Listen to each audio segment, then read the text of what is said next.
bonjour à nos fidèles téléspectateurs. Nous retrouvons notre rubrique Un prêtre au banc. Et j'ai saisi cette occasion pour souhaiter à tous et à chacun une bonne et heureuse année 2024. Que cette année soit une année de paix, d'amour, de santé, de prospérité et surtout de fidélité à notre Créateur.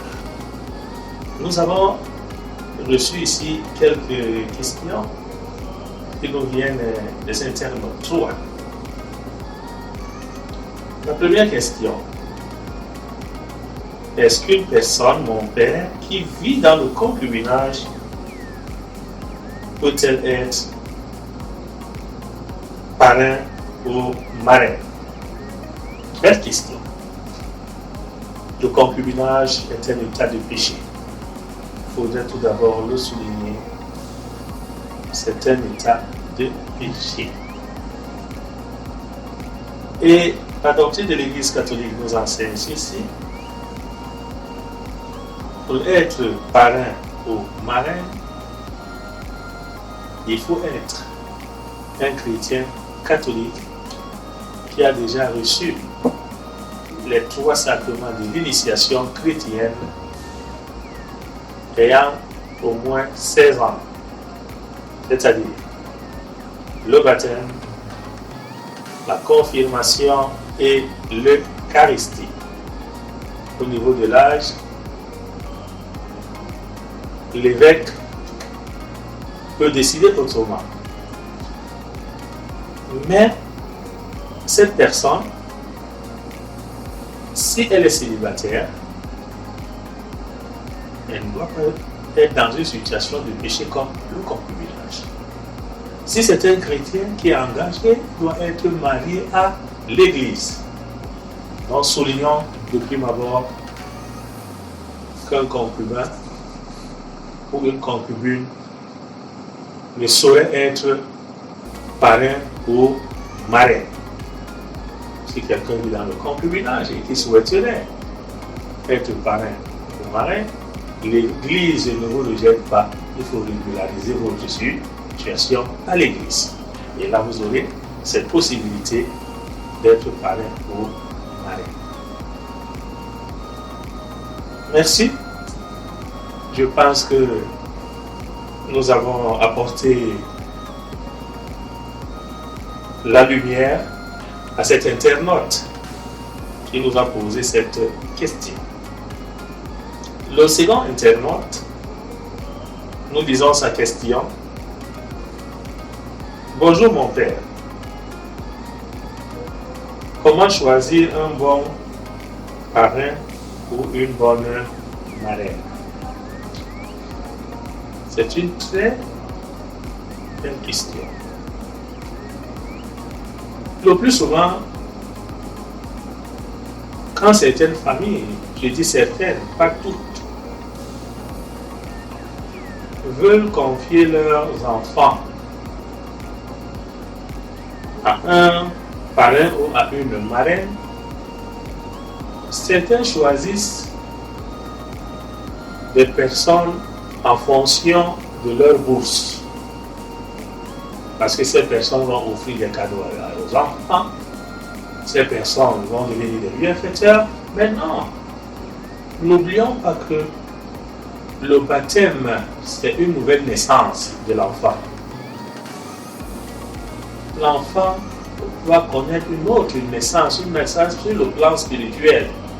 Parce que la première naissance est charnelle. Donc les parrains et les marraines jouent le rôle des parents sur le plan spirituel.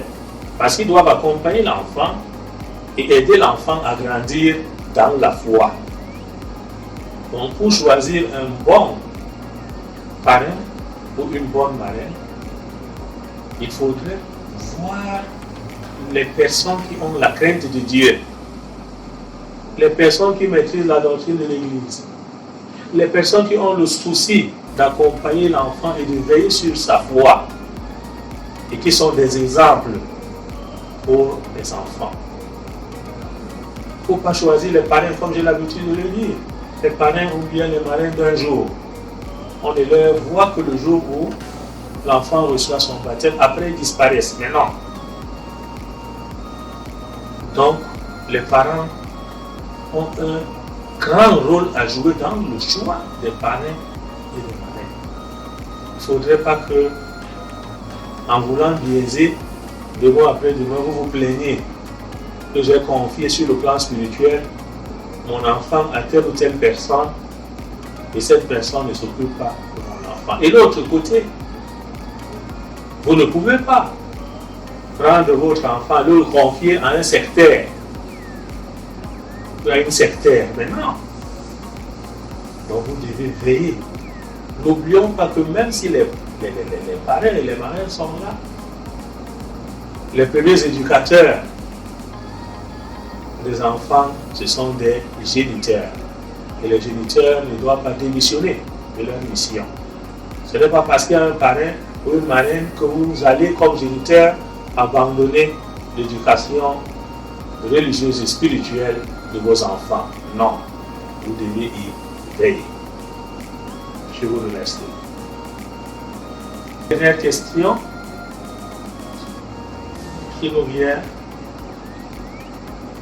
du 3e internaute. Bonjour mon père. Comment célébrer la nouvelle année de manière chrétienne? Oui, comment célébrer la nouvelle année de manière chrétienne? Pour célébrer la nouvelle année de manière chrétienne,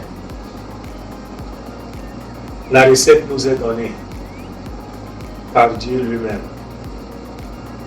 dans la Bible, dans l'enseignement du magistère, par les pères de l'Église. Comme chrétiens, nous avons établi une alliance avec le Seigneur. Nous sommes devenus la propriété privée de Dieu. Donc nous ne devons pas nous écarter de la parole de Dieu, des enseignements de Dieu, des commandements de Dieu. Nous devons rester fidèles à Dieu. Ça ne veut pas dire que comme Dieu nous a donné la grâce de voir cette nouvelle année, ça veut dire que notre foi doit changer. Mais non. Comme chrétiens, nous ne devons pas nous modérer à l'esprit du monde. Mais c'est à nous d'amener le monde à changer son esprit pour accueillir l'esprit du Christ.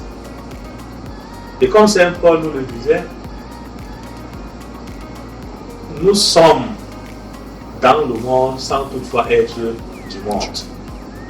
Donc partout où nous nous trouvons, nous devons apporter cette lumière du Christ, apporter cet enseignement du Christ, pour que cet enseignement du Christ transforme le monde, transforme les cœurs.